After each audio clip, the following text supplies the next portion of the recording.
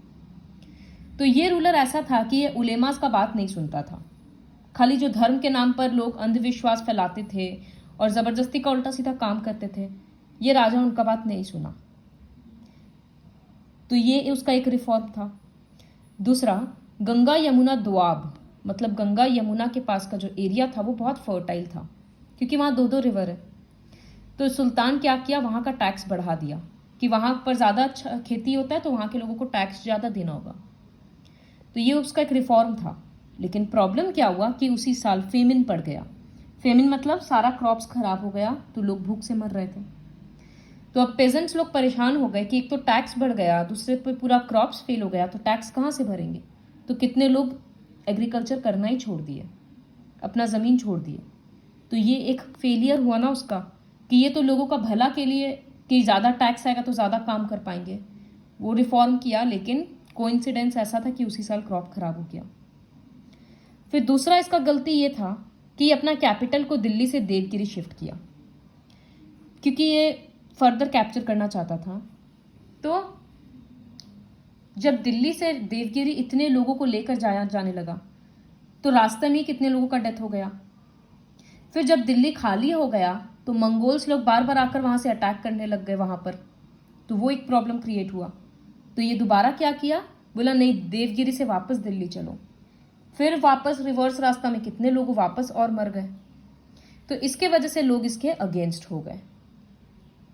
Another setback for Mohammed bin Tughlaq was when he introduced new token currency. इसके time पे क्या हुआ कि सिल्वर का कमी हो गया, सिल्वर मेटल का। तो ये सोचा कि सिल्वर के बदले कॉपर वगैरह का कॉइन्स बनाया जाए। लेकिन कॉपर का कॉइन इतना सिंपल था कि जल्द ही मार्केट में नकली कॉइन्स बहुत ज़्यादा बनने लग गया। तो असली कौन सा और नकली कौन सा समझ में नहीं आता था। तो बिजनेस के लिए उसको फिर यूज़ करने में प्रॉब्लम होने लग गया। दूसरे कंट्रीज का वाले लोग ये वाला कॉइन एक्सेप्ट करने से मना कर दिए। तो वो जो कॉपर का कॉइन वगैरह बनाया उसको टंकास बोलते थे। तो इसका एक नेक्स्ट प्रॉब्लम ये हुआ। तो क्वेश्चन E3 में है कि मोहम्मद बिन तुगलक का अलग अलग रिफॉर्म्स के बारे में बोलो और एक रिफॉर्म को डिस्क्राइब करो।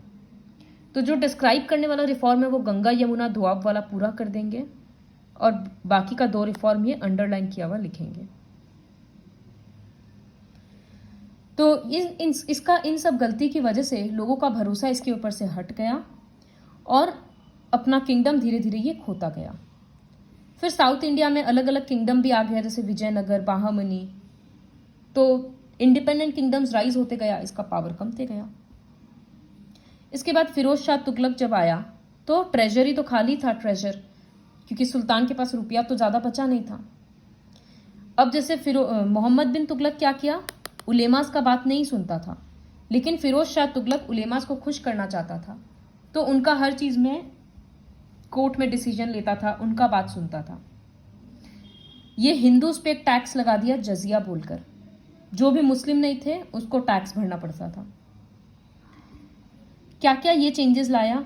ये काफ़ी सारा चेंजेस लाया। टैक्स वगैरह को कम कर दिया, ट्रेड और कॉमर्स को बढ़ाया, कैनल्स, वेल्स, रेस्ट हाउसेस ये सब बनवाया, बहुत सारा नया नया शहर बनाया जैसे जौनपुर, फिरोजपुर, फिरोज़ाबाद, इस तरह से बहुत सारा गार्डन्स बनाया, एजुकेशनल इंस्टीट्यूट्स बनाया।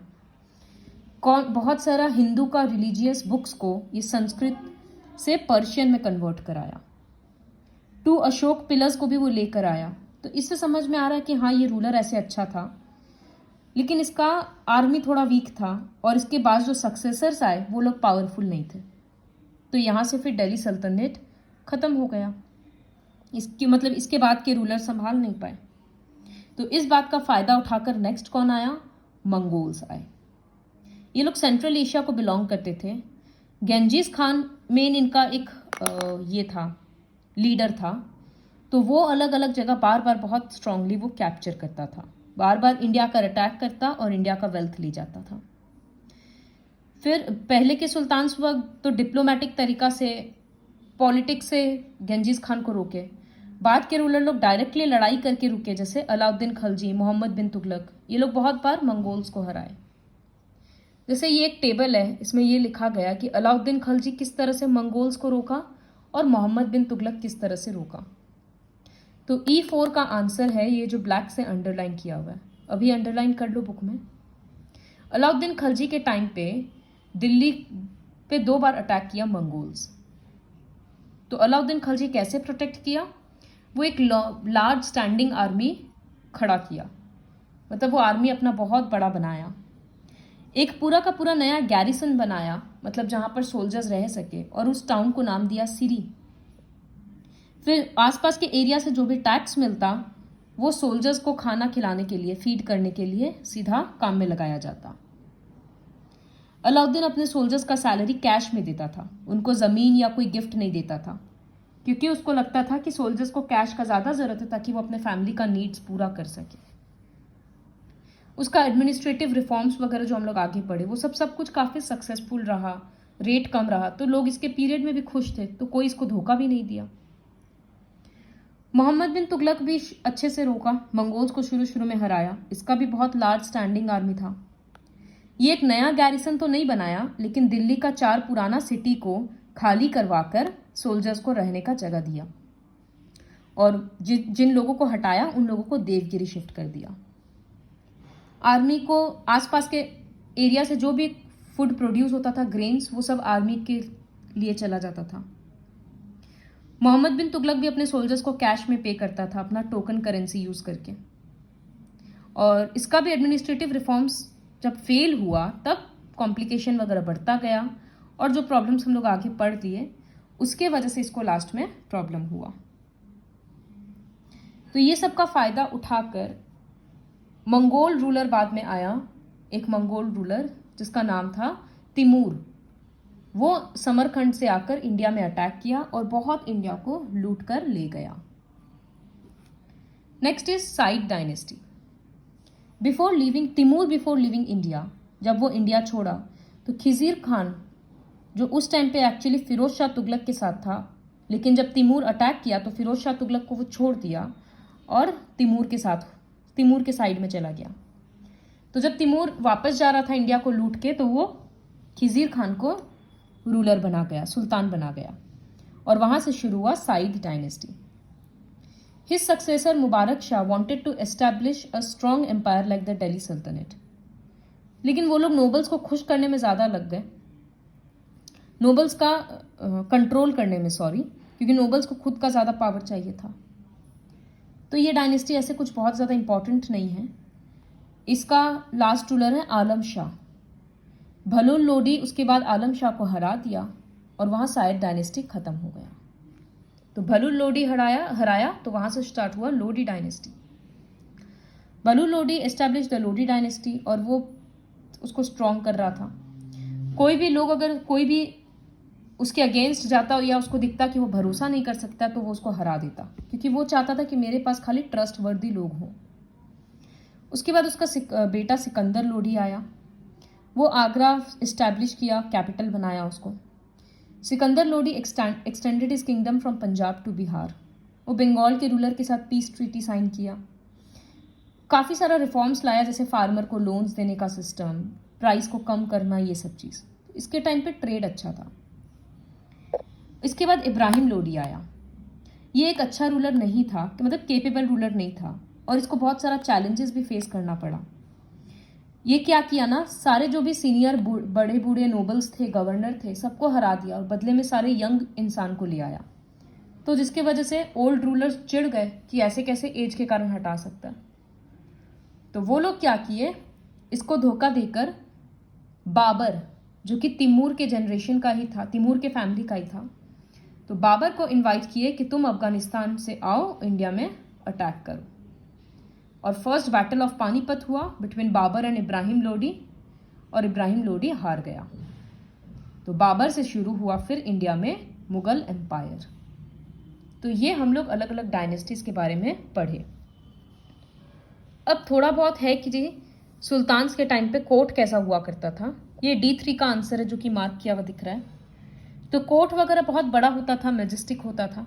सुल्तान हेड होता था, सारा पावर था उसके पास, और उसका काम था कि अपने लोगों को प्रोटेक्ट करना, टू प्रोटेक्ट हिज सब्जेक्ट्स। एक सुल्तान के मरने के बाद बहुत लड़ाई झगड़ा होता था कि नेक्स्ट सुल्तान कौन बनेगा। नोबिलिटी और उलेमास बहुत पावरफुल थे। सुल्तान का कमांडर इन चीफ था, सुल्तान ही खुद चीफ जस्टिस था, मतलब न्याय देता था, और आर्मी का भी हेड था। मिनिस्टर्स और ऑफिसर्स होते थे उसको ड्यूटी संभालने में हेल्प करने के लिए। सुल्तान के बाद पावरफुल पोजीशन होता था वजीर का, जो सारा रुपया पैसा का काम संभालता था। और अगर सुल्तान बाहर है तो फिर वजीर सारा कमांड संभालेगा। Next important portfolio was that of अरीज ए मुमालिक। पोर्टफोलियो मतलब नेक्स्ट इंपॉर्टेंट पोजीशन था अरीज ए मुबालिक का। ये क्या करता था, एडमिनिस्ट्रेशन संभालता था और आर्मी का ज़रूरत को देखता था, सोल्जर्स का ज़रूरत को देखता था, सोल्जर्स को कैश वगैरह सारा चीज़ प्रॉब्लम। बख्शी बोलकर एक था जो पे मास्टर था, जो आर्मी को रुपया देता था, अलग अलग सोल्जर्स का हिसाब किताब करना। चीफ काजी जुडिशियल पोस्ट पे था, ये जस्टिस डिपार्टमेंट का हेड था।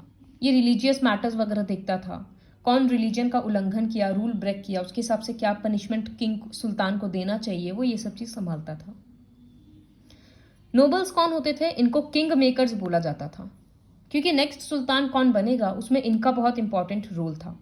क्योंकि ये लोग बहुत पावरफुल थे, तो जो इन लोगों को अच्छा लगता था ये लोग उसी को सुल्तान बनाते थे। तो सारे सुल्तान नोबल्स को खुश करने में लगे रहते थे। नोबल्स के पास मिलिट्री और सिविलियन पोस्ट्स होता था। 3 टाइप के नोबल्स होते थे। सबसे ऊंचे वाले कैटेगरी के होते थे खान्स, फिर मालिक्स, फिर अमीर्स। द इक्ता सिस्टम, किंगडम अलग अलग टेरिटरीज में डिवाइडेड था, जिसको बोलते थे इक्तास। The nobles who had villages और lands under their control were called इक्तदार्स और मुक्तीज। तो इक्तास को कंट्रोल करने वाला इक्तदार। ये सब जनरली मिलिट्री कमांडर होते थे, जो वहाँ का लॉ एंड ऑर्डर वगैरह मेंटेन करते थे, रुपया पैसा कलेक्ट करते थे, फिर उसमें से सुल्तान को भेजते थे। टाइम टू टाइम सुल्तान किसी को भेजता था कि देखो कि इक्तदार ठीक से काम कर रहा है या नहीं, कोई करप्शन वाला बात तो नहीं है ना। तो इस तरह से ये सब चलते रहता था। उसके बाद इक्तास को फर्दर डिवाइड किया जाता था इनटू शीख्स, और उसको देखने के लिए होता था शीखदार। फिर शीख को फर्दर डिवाइड करते थे परगनाज में, जिसको देखता था अमील, और परगना को फर्दर डिवाइड करते थे विलेजेस में, और विलेज का हेड होता था विलेज हेडमैन और मुकद्दम। तो ये हम लोग हरी डायनेस्टी में देखे कि इसी तरह से सक्सेशन के लिए होता, मतलब फर्दर किंगडम डिवाइड होते जाता है ताकि ठीक से रूल हो सके। तो सिंस यहाँ पर बहुत सारा है, तो इस तरह से हम लोग याद कर सकते हैं। जैसे फर्स्ट क्या है, इक्ताज, जिसको रूल करता है इक्तदार्स। फिर इसके बाद आया शीख, जिसको रूल करता है शीखदार। फिर उसके बाद है परगनाज, जिसको रूल करता है अमील। परगनास के बाद है विलेजेस, ग्रुप ऑफ विलेजेस, और ये सब विलेज का हेड कौन होता था? मुकद्दम। तो इस तरह से फ्लो चार्ट बनाने से ठीक से याद रहेगा।